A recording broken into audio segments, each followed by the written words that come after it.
Welcome back to the Everygirl podcast. If you have found yourself hitting snooze way more often lately, or you are craving pumpkin bread and taking a nap like it's a sport, or you're wondering why your energy suddenly plummeted while everyone on social media is pushing resolutions and hustle content and winter arc, I get you. We always feel like our bodies take this massive hit this time of year, and many of us just stop prioritizing our bodies until March. But what if the secret to being healthy this time of year was not to have more willpower or to push through your lack of energy or to force yourself into healthy habits, but was actually to redefine what healthy habits actually look like, to work with your body instead of against it? Here is the truth, you guys. You may not hear this anywhere else, but it is the truth. Your body is not confused or set up for disaster this time of year. The problem is not your body or even the weather. The problem is that we try to live the exact same or have the exact same definition of health or wellness year round. We think we have to have the same workout routines, the same productivity expectations, the same meals that we were eating in July. And then we wonder why it all of a sudden feels so much harder. This episode is about the major shift that no planner, no green smoothie, no productivity hack is going to fix if you don't address what's actually going on beneath the surface. Once you know what your body is actually asking for the season, what it needs to eat, how it needs to move, when it needs to rest, you will stop pushing against yourself and start actually feeling better now. Not in the spring when it's warm again, not in the new year when you have more motivation for your resolutions, not when your schedule calms down, but right now. So, in this episode, I wanted to break down what is actually going on in your body in this season through winter and how your needs will change in every season, because it's not just a mindset thing. It's not just you're mentally feel like you're more tired or have less motivation this time of year. It is biology. As the days get shorter and darker, your exposure to sunlight drops dramatically. And that one change alone shifts so many systems in the body. Less sunlight exposure also means less serotonin, which is the happy hormone that regulates mood and energy. So, you're already taking a hit just from this one hormone shift. It also means that your body produces melatonin earlier in the day, which is why you're probably feeling drowsy by 5 p.m. Your cortisol levels, which, cortisol is the stress hormone, but it's also the hormone that is supposed to be released in the morning and help you wake up and feel alert. These also typically take a hit in winter when there's less sunlight. Sunlight is meant to stimulate to your body to release some cortisol in the morning to make you wake up and feel alert and energized. So when we don't have as much sunlight, our body doesn't know to release cortisol in the morning when it's supposed to in order to wake you up. So if you're feeling more tired or slower or a little more brain foggy, it is your body adapting to less light. It is not your willpower, your motivation, whatever freaking TikTok might say. It is your body adapting. A lot of you might know about the difference in the circadian rhythm and the sunlight and how that impacts your physical body and your energy levels. But on top of all of that, your metabolism tends to shift during winter too. And this is where a lot of people will start to panic because suddenly you're craving pasta instead of salads and your appetite feels like it tripled seemingly overnight. But again, this isn't a lack of willpower or you falling off track or losing motivation. This is how your body is supposed to work. It evolved to work this way. In colder, darker months, your body naturally wants to conserve energy in order to stay warm. Historically, like going back to the caveman days, you guys know I love to revisit evolution. So, historically, winter was a time of scarcity. It meant less food, obviously, less sunlight, more survival stress. So, our bodies adapted by slowing the metabolism slightly and increasing hunger signals, encouraging us to eat more dense, warming, energy rich foods to build and maintain fat stores so that we wouldn't starve in winter. It was your body's way of prepping to survive the season. Think of it like our DNA's form of hibernation. We are designed to sleep and eat more in winter as a means of survival. I always like to explain the physiological, like the evolutionary reason behind these body mechanisms because so much of the messaging today is how the body is the enemy. You can feel so annoyed or disconnected when it doesn't cooperate. Like you have all these cravings, you're super hungry. You can feel at war with your body when in reality, what's happening is that your body loves you so much, it just wants you to survive. And it's doing what it knows how to do, what it's been trained to do to keep you alive. That goes with lack of motivation, lack of desire to exercise. These are not ways your body's like, fuck you and trying to sabotage you. These are ways that your body is literally trying to keep you alive. Like, we should be giving our bodies so much love and appreciation for what they do to us. Okay, bear with me. I'm going to go on a side tangent. I feel it coming. But the book, The Giving Tree? I always think that The Giving Tree, that book, is basically most of our relationships with our bodies. If you're not familiar with the children's book by Shel Silverstein, first of all, get cultured. But The Giving Tree, the premise is basically there's this tree that gives everything that it has. It's apples, then it's branches, then it's leaves, then it's trunk. It gives everything that it has to this boy throughout the boy's life so that he can have what he needs at different phases of life, whether it's like a snack of an apple because he's hungry or like the trunk to be a stump for him to sit on when he's older. The tree is giving him everything it could possibly give. The boy keeps taking without noticing or appreciating the sacrifices, and eventually the tree is just a stump. It literally gives until it's nothing left. Most of us treat our bodies exactly like the giving tree. We take for granted so many things, its energy, its ability to function on autopilot. We ask it to get up early, to push through exhaustion, to ignore hunger, to detox all these crazy things that it doesn't recognize as food, to perform the same way every day, regardless of stress or seasons or sleep or whatever it's holding on to. And we don't pause to actually appreciate everything it's doing for us. And that's kind of like best case scenario. Most of us, myself included, it's not even just a lack of acknowledgement, it's an actual hatred for your body. It's hating the way that your body looks, wishing that your body could push through workouts better or eat less. God forbid we ask our body what it needs in return of all that it's giving us or just respect its natural rhythms. And then we get frustrated with it. We villainize the symptoms instead of recognizing them as messages. So, back to my point. God, I just love a side tangent. What was I talking about? Metabolism shifting in winter. When your body slows down or your appetite changes or your energy dips, again, I cannot stress this enough. This is not your body failing you. It is responding to the environment in the way that it was designed to.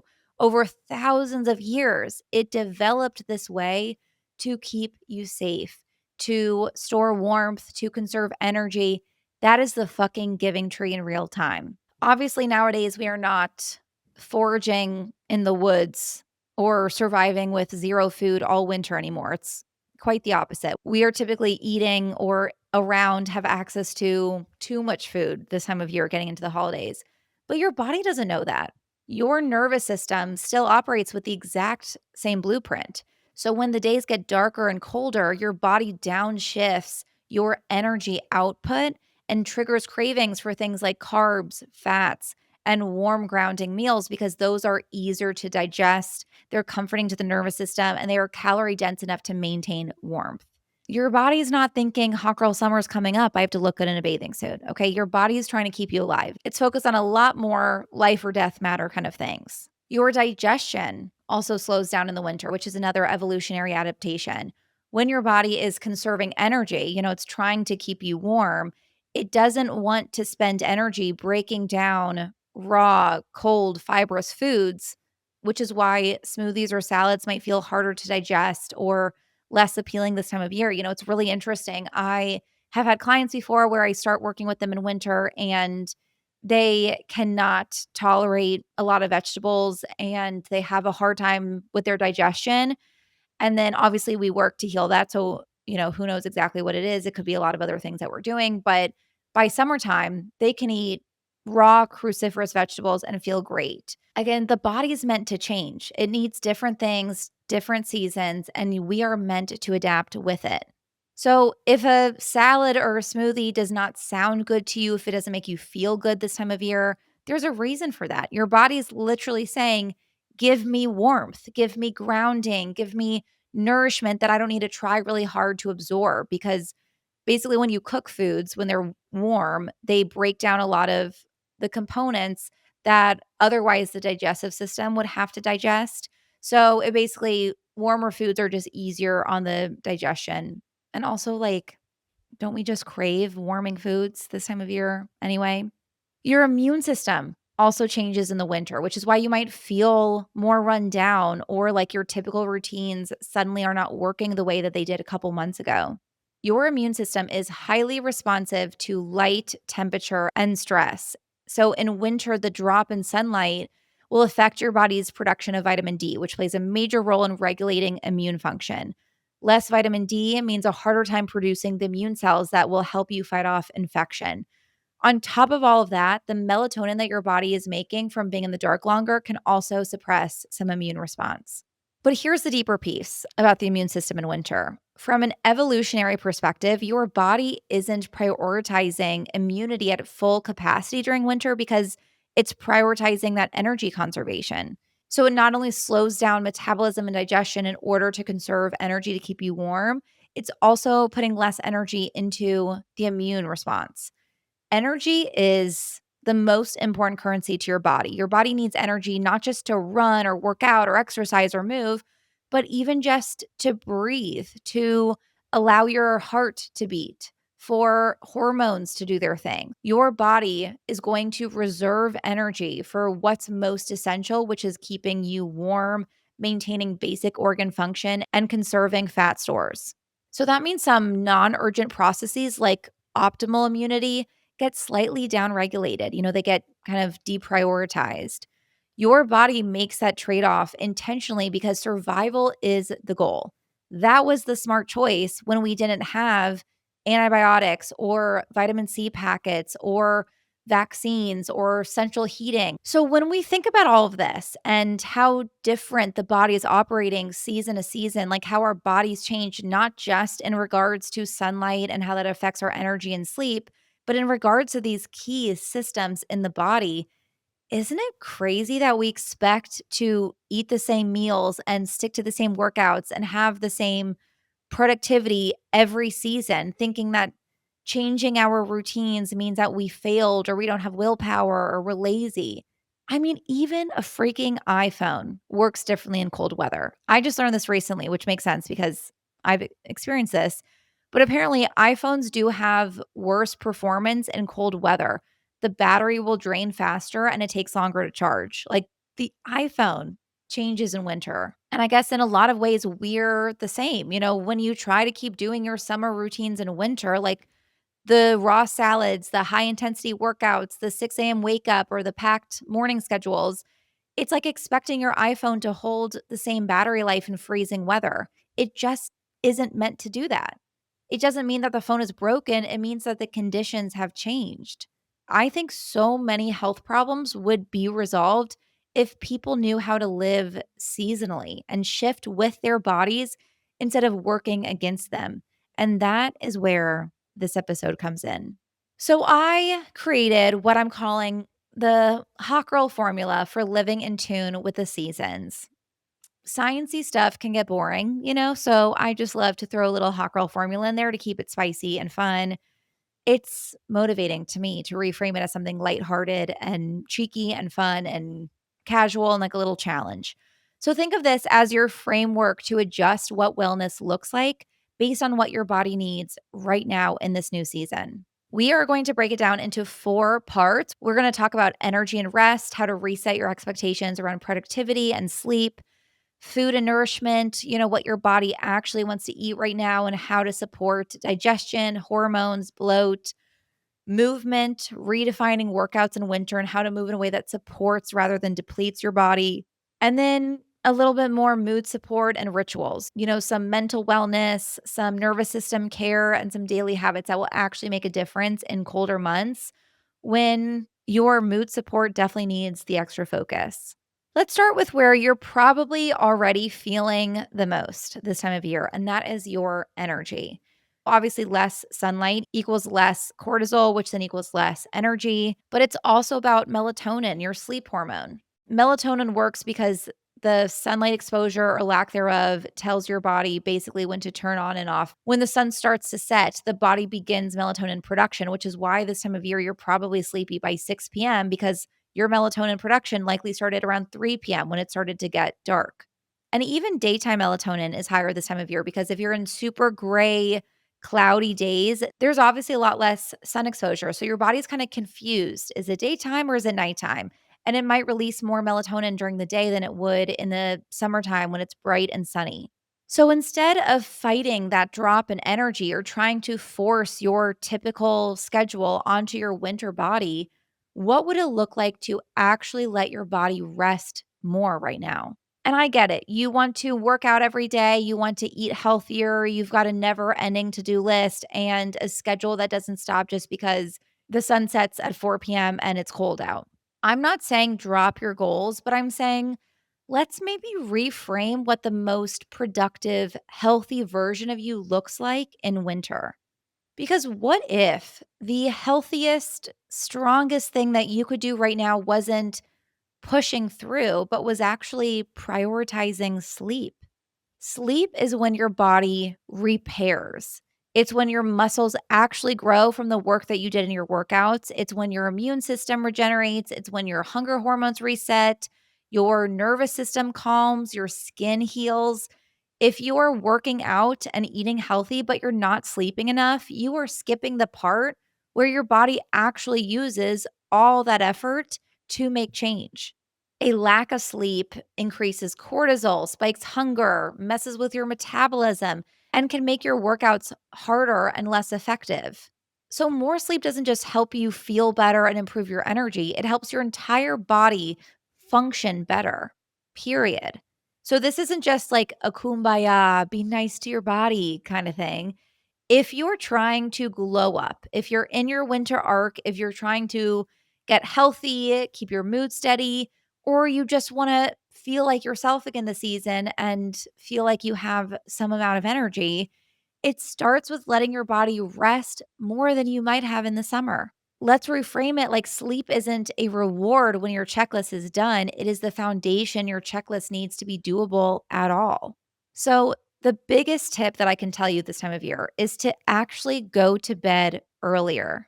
This doesn't mean that your whole routine has to dramatically shift, but even just moving your bedtime up by 20 to 30 minutes can help support your natural rhythms and make a huge difference for you.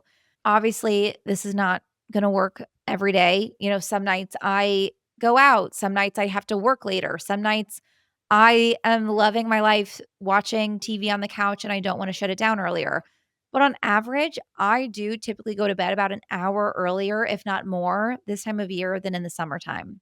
And I know some people are not going to like this, but I really try to go to bed early enough that my body naturally wakes up without an alarm when it's had enough sleep. If you can get there, if you can get to bed a little bit earlier every single night in order to get to the point where you're getting enough sleep and waking up without an alarm clock, that will make the biggest difference for you. I swear. Another tip is to rethink how you're spending your mornings and making sure that they're really serving you this time of year. Maybe in the summer, you love an early wake up when the sun rises and there's all this promise for the day and it's quieter and it's warm and you love fitting more into your day. If you still feel amazing waking up earlier, amazing. Go off. I support you. But it's also totally okay and healthy to sleep in a little later and to wake up with the sun if you can this time of year. Our cavemen ancestors were typically waking up with the sun. Like, obviously, they didn't have alarm clocks, they didn't have a work start time. They just woke up when the sun woke them up. So, in summer, that might mean the crack of dawn that's beginning at 4 a.m.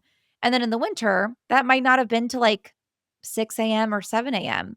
That's what the body is meant to do. And I know that we have work and we have other obligations, but as much as you can, the more you can adjust your timing with the sun, the better you are going to feel. So that might mean sleeping in a little bit later than you did in the summertime. Or that just might mean going to bed earlier and having a natural wake up whenever the sun is waking you up, if you can do that.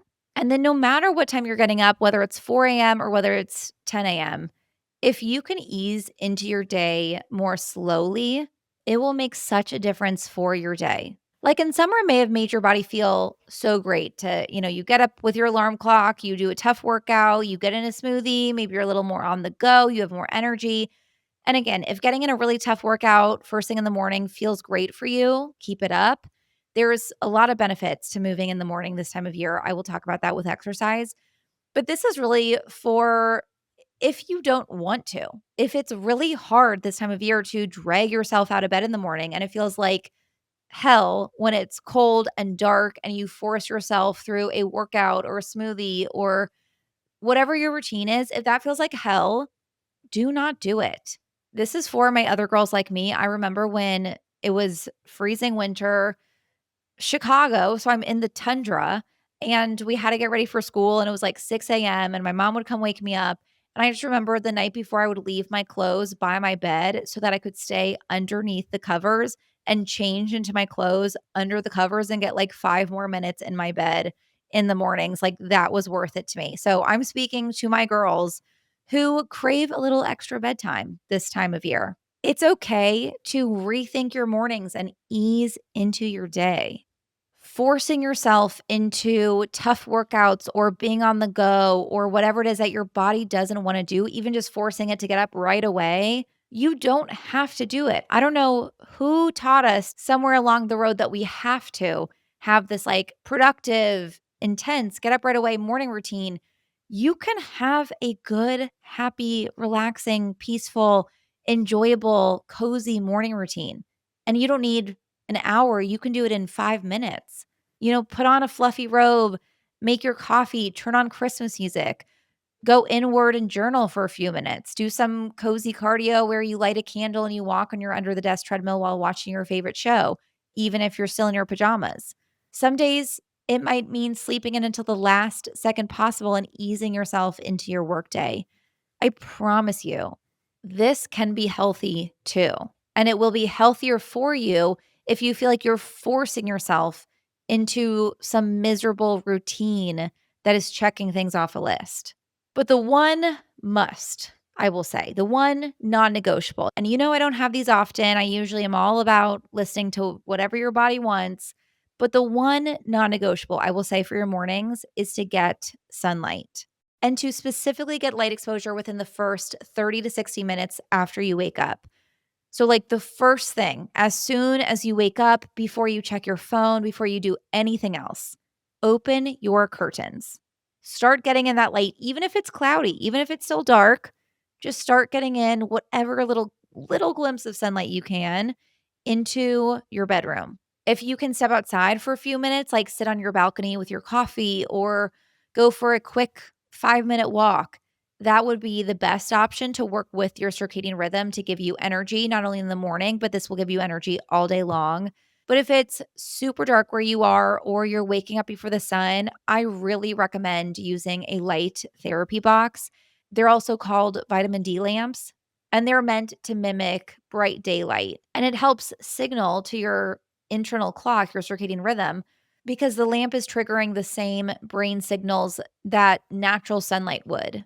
And that is what it's going to help your body start producing energy at the right time that you want, first thing in the morning.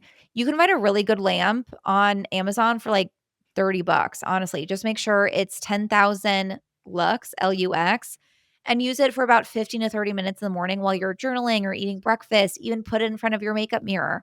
Obviously, natural sunlight is the best, but again, this is a great option for those days where it's so cloudy, or especially if you live somewhere where it's going to be like that for a hot minute. The last tip for you here to improve your energy may sound counterintuitive, but it is to watch your caffeine intake. So when your energy dips, of course, it's super tempting to go really hard on the coffee or the matcha and have another one, have your afternoon Americano. But more caffeine doesn't mean better energy, especially if it's wrecking your sleep or it's stressing your system. Obviously, that's going to make it worse. Instead, lean into that craving for warm, grounding drinks, but think of a healthier alternative that doesn't have caffeine. So it can be any kind of tea. I love a peppermint tea. I love a ginger tea. I love a dandelion root tea that supports the liver. You can also do like an adaptogenic mushroom blend. I know that sounds maybe gross, but I love a cacao reishi hot chocolate. It just tastes like a hot chocolate, but it has some adaptogens in it, like reishi, especially in the afternoons or evenings. A reishi hot chocolate is really good because it's really calming and relaxing, or even like a warm lemon water, like having anything warm. I mean, even sometimes this time of year, I will not take one sip of normal water. I will just be drinking either hot water with lemon or tea all day, every day. And that's how I'm getting my hydration. This is important for your energy because I know that you think having coffee or matcha, having some caffeine will help with your energy, which it will do temporarily in the moment. You'll feel that energy spike, but then it will lead to less energy once the caffeine has worn off, and it will decrease your energy over time if you're overdoing it on the caffeine. Not to mention it's going to, you know, wreak havoc on your stress. It will be harder to sleep. So when you start getting that afternoon slump, movement and light is the best thing that you can do, period. Go for a walk, do a couple yoga flows, and turn on your lamp. The combo of movement and light will work better than coffee ever will. I swear to you. And we're going to talk about food next, but also just be mindful of like what you eat can also help minimize afternoon slump so you don't need to reach for the coffee or matcha. And then when it comes to productivity, I get it. Most of us don't have the luxury of slowing down at work or with all the shit that we have going on at home. You have goals, you got deadlines, you have a job you have to show up for. Like life doesn't just pause because the sun sets earlier. Although I would love that. I personally think that we should have a like 2 months long Christmas break every year. Like remember holiday break in school? Like let's bring that back. So when I think about productivity this time of year, winter productivity doesn't mean doing less. It just means being more strategic about how you use your energy. In summer, your body can sustain more output, but in winter, you're going to need to be a lot more selective. And that means working within your energy windows instead of pushing against them. So, for example, if you're trying to do some creative work after 9 p.m., after an overstimulating day when the sun set 4 hours ago, of course your brain isn't cooperating. Of course you are freaking exhausted and you have no more energy. If you are skipping sleep to squeeze in a workout in the morning, your body is going to just crash later, anyways. Come wintertime, how you work on your productivity and how your productivity should look this time of year is really through the lens of energy management. So, what this means is every day when you are writing your to do list for the day, instead of going through your to do list, being like, okay, where am I going to fit in everything? How do I do it all? How do I do everything that's on my to do list? Or, oh my God, look at everything that I have to do today. Instead, ask yourself this question: what is worth my best energy today? And then manage your priorities and your schedule based on your energy. Do the most important things, the things that deserve your best energy earlier in the day, and then save the less important or more mindless tasks for later, knowing that that's when you will start losing your energy. I know I'm sounding like I'm going to beat a dead horse, although I hate that metaphor, analogy, whatever it's called, so much. But I know I'm repeating myself a lot. I'm a broken record, all the cliches. But rest is truly the most productive thing that you can do year round, but especially winter when our bodies are meant to need more of it. Because productivity isn't about doing everything, it's about doing the right things well. And that's only possible when your body is supported. I don't want to cause alarm, but the holidays are basically tomorrow. And I can be a procrastinator. So in years past, I get into that last minute gifting panic where I'm wrapping a Trader Joe's body scrub in a brown paper bag and convincing myself that it's coming off rustic. But not this year. This year, I have the perfect go to gift. It's OSEA's Ocean Body Glow set.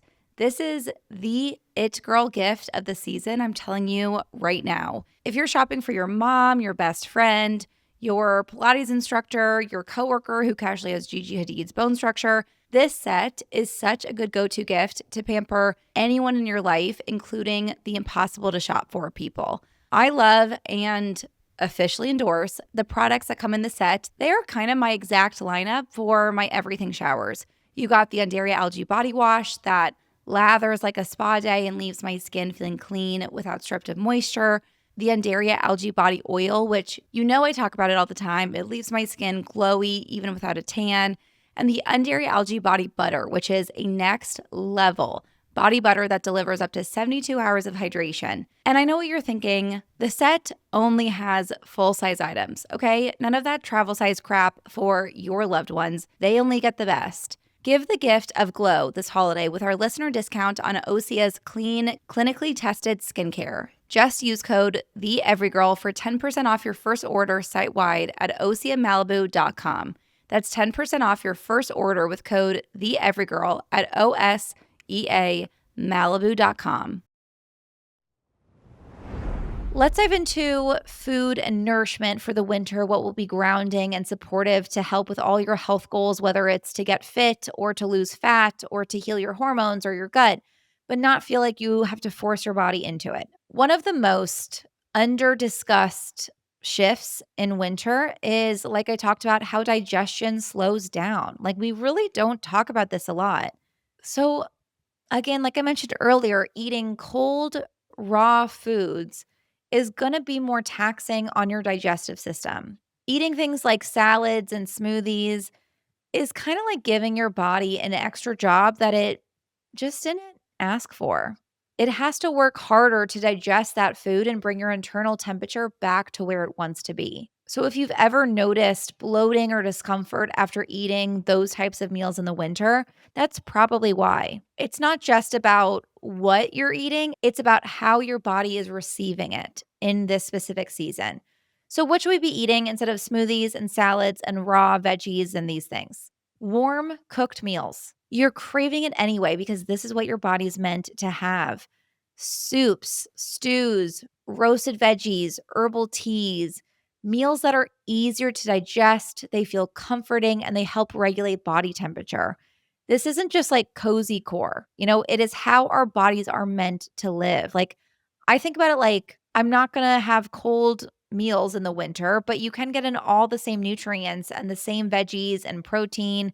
So, like, instead of salads, I'll do a warm harvest grain bowl or a soup. Maybe the veggies I would have had raw in a salad in the summer, I'm going to roast them and have it in a warm bowl that is warming and dense and grounding and has protein and fats and all these good stuff. Grounding ingredients, eating seasonally, like what's in season, is obviously super popular. It's great for the environment. Your meals, when you eat seasonally, are more delicious and satisfying, but it is also intuitively beneficial for your health to eat what's in season. The foods that are in season during winter, like root vegetables, hardy greens, citrus, squash, mushrooms, it's not just like randomly like, oh, they're fresher because they survive in this kind of climate this time of year. It's not random. This is what your body is meant to eat this time of year. These foods overall just tend to be more grounding and warming and dense. Think of like squash and mushrooms, which will support your digestion, your immune system, and your energy in the colder months. And it's actually wild. I would say miraculous how nature lines it up for us perfectly. For example, citrus peaks in winter because your immune system needs vitamin C, and citrus is high in vitamin C. Root vegetables are high in complex carbohydrates to help you feel satisfied and stabilize mood. Mushrooms support immunity and gut health, which again takes a hit this time of year. It's honestly like insane how nature knows how to give us what we need in every season. That is by design. Mother Nature, that freaking queen, knows a lot more than we give her credit for. Okay. So think of your winter power foods instead of maybe your typical grocery list. Swap to sweet potatoes, squash, oats, beans, lentils, mushrooms, all very like nutrient dense, naturally warming, and rich in fiber to support digestion and gut health. And that will provide a ton of nutrients that your body needs this time of year.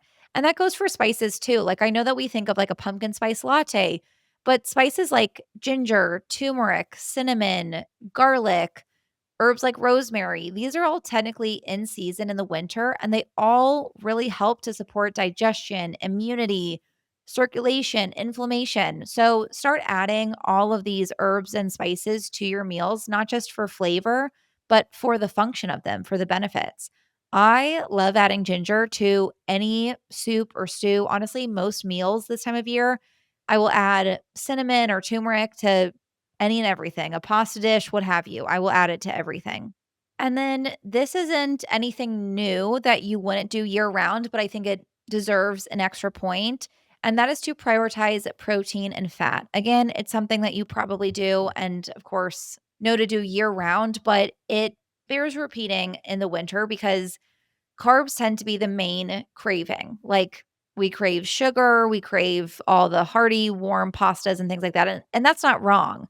But without protein and fat, your blood sugar is going to spike and crash, leaving you more tired and moody. And obviously, at this time of year, especially when we're already tired and moody, we want to avoid as much glucose crashes as possible.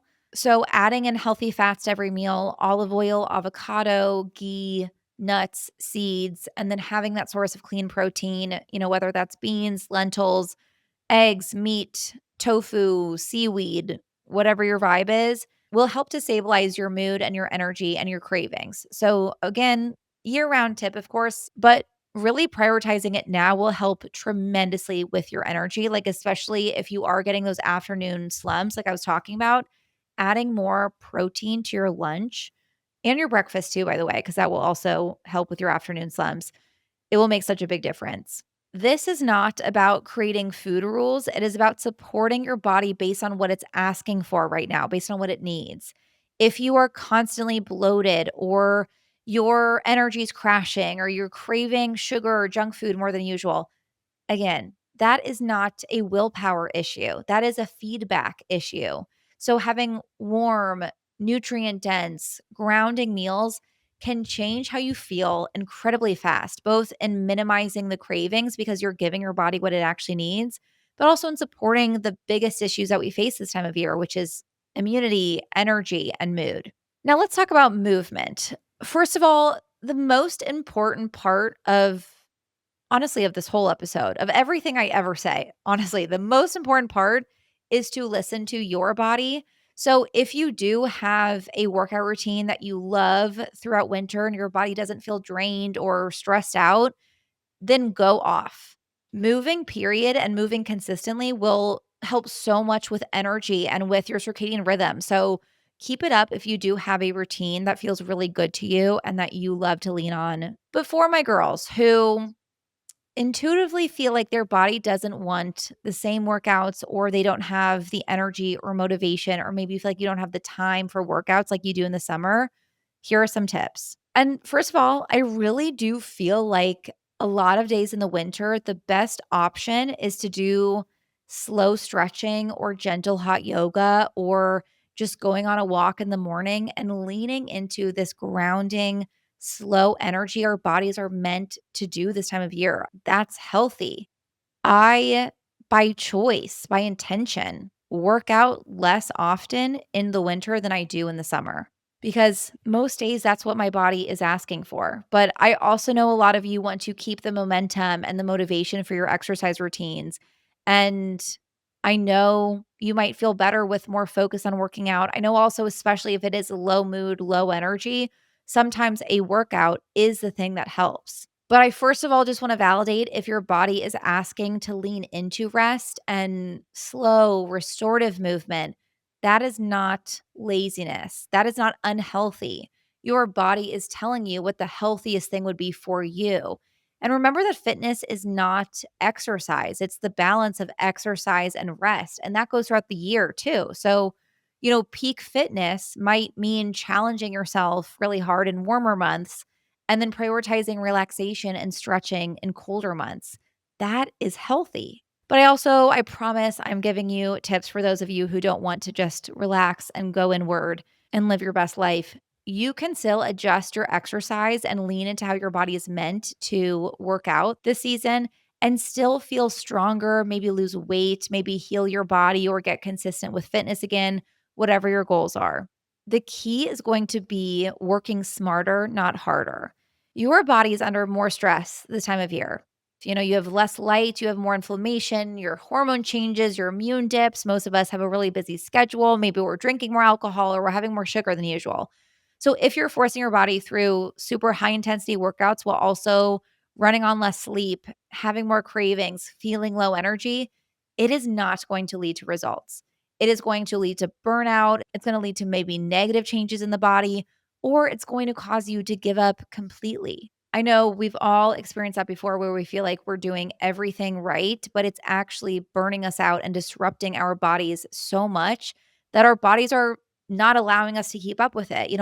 So many people will feel like if they can't keep up a habit, it's like, oh, I'm lazy. I don't have willpower. When in reality, your body is like, Please stop this. This is hell. This is not good for us." So again, you can still work out and you can see results in winter, but you have to adjust the strategy. So here are some tangible shifts to make. Lifting weights as the main priority. Strength training supports your metabolism, your hormones, and your body composition better than cardio right now. And you don't need to go hard every day and like become a gym bro or gym girl or whatever. 2 to 4 days a week of intentional strength can get you serious results without stressing out your body.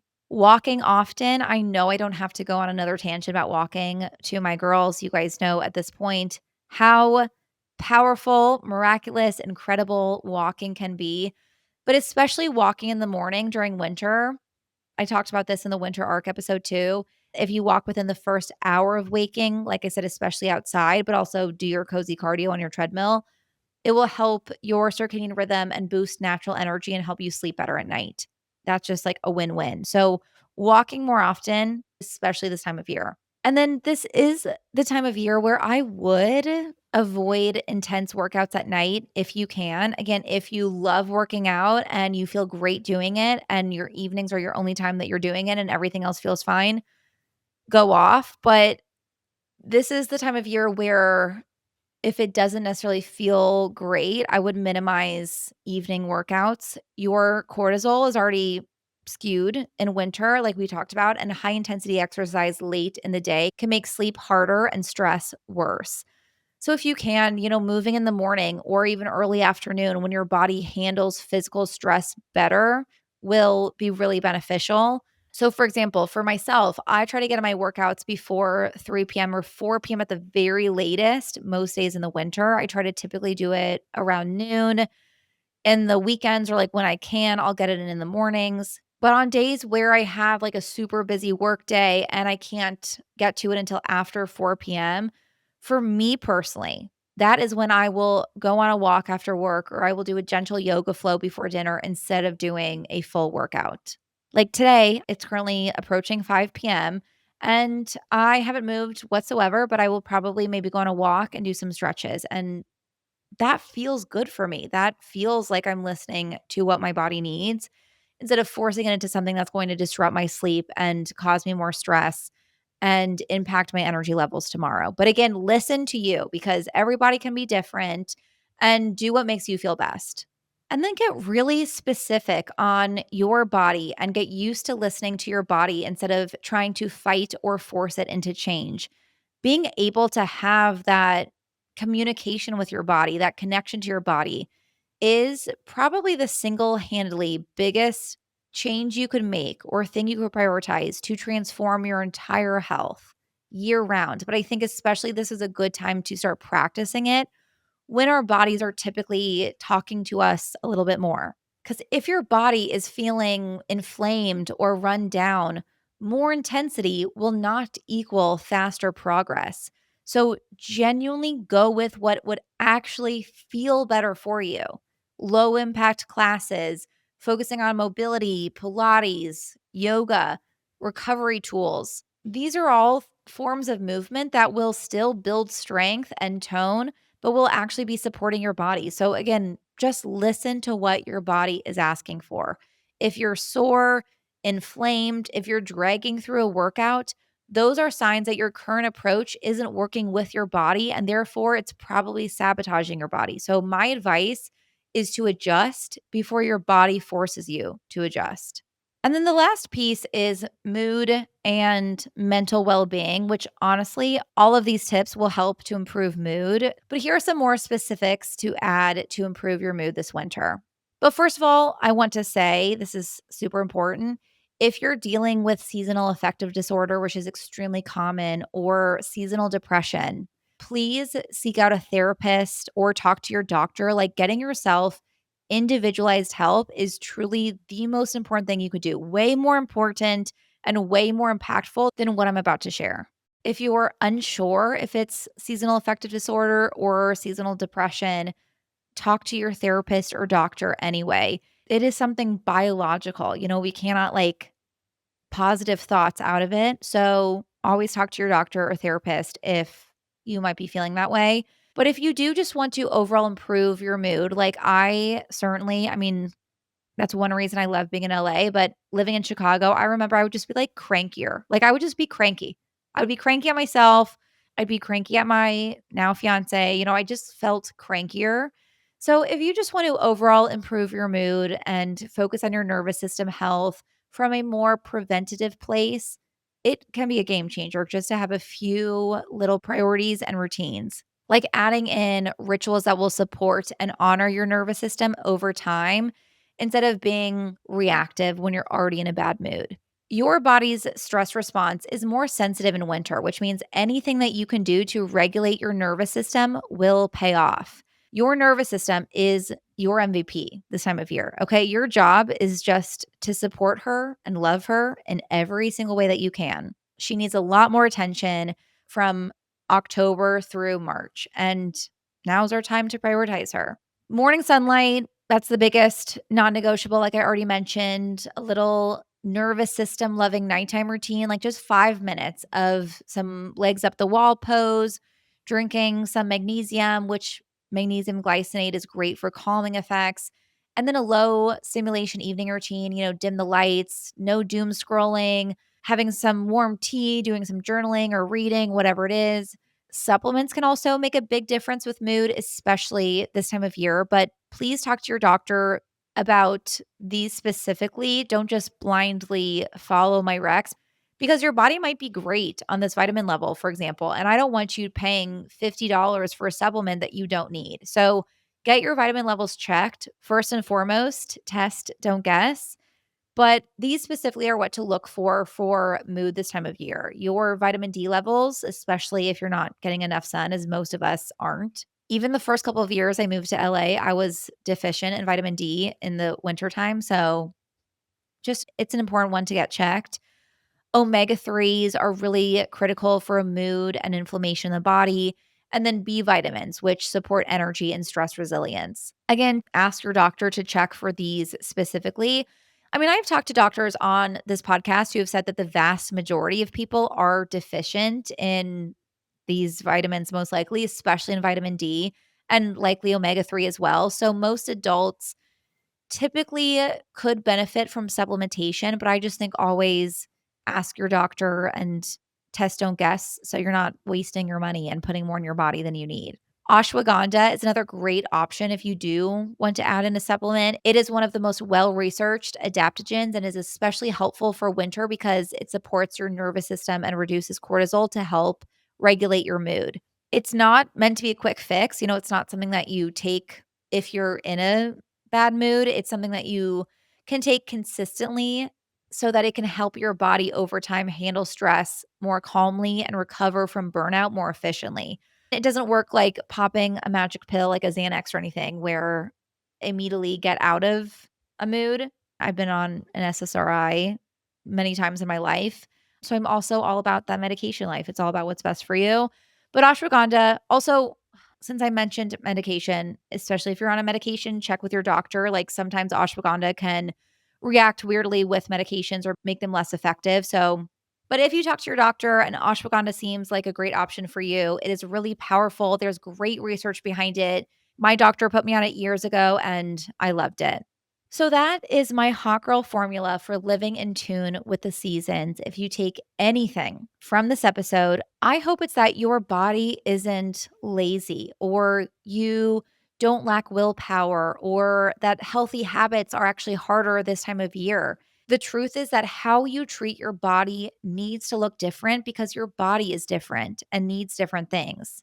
A huge part of health is creating a definition of health that actually honors what your body is going through right now, knowing that that's going to look different throughout your life, throughout your cycle, throughout different times of the year. So, wellness in wintertime isn't about slowing down for the sake of slowing down. It's about realigning and being strategic with your body so you can be stronger, clearer, healthier, and more grounded going into the rest of the year. If this episode spoke to you, if it gave you any insight at all into how to treat your body, I would love and appreciate so much if you would let me know in the comments on Spotify or the reviews on Apple Podcast. If you've been tuning into the podcast and haven't left a review yet, it would mean so much to me. It is truly the best way to support our show and let us know that we are adding to your day, even if it's just in the little small ways, like joining you on your commute or while you're folding laundry or going on your hot girl walk. Send this episode to the friend who's feeling off lately or who needs a little extra support in the wintertime. Post it to your Instagram stories and tag us at the Everygirl podcast. Seriously, I love seeing what resonates with you. I love seeing when you guys listen too, seeing some of your day in the lives. Those are so cute and so fun. When you post about listening on a walk, like I love all these things. They just make my day. I always try to repost when you tag us on Instagram or TikTok. Winter is a weird, beautiful, challenging season. And the more that we remind each other that we are not alone in it, that our bodies are not wrong or broken, the better we will feel. So use this as your call for community, to share this with the people that need to hear it. Thank you guys so much for listening. I will see you on Thursday. I have a much requested new 5-minute pep talk to share with you guys. That's very in line with our monthly curriculum. I cannot wait for you to hear it. I love you guys. Enjoy your week. I hope you enjoyed the episode. I know I sure did. Please do not forget to rate, review, and subscribe. It really makes a huge difference for our show so we can keep growing and bringing the content that you love. If you want more info, you can find us at the Everygirl Podcast on Instagram or at theeverygirlpodcast.com. Talk to you next week.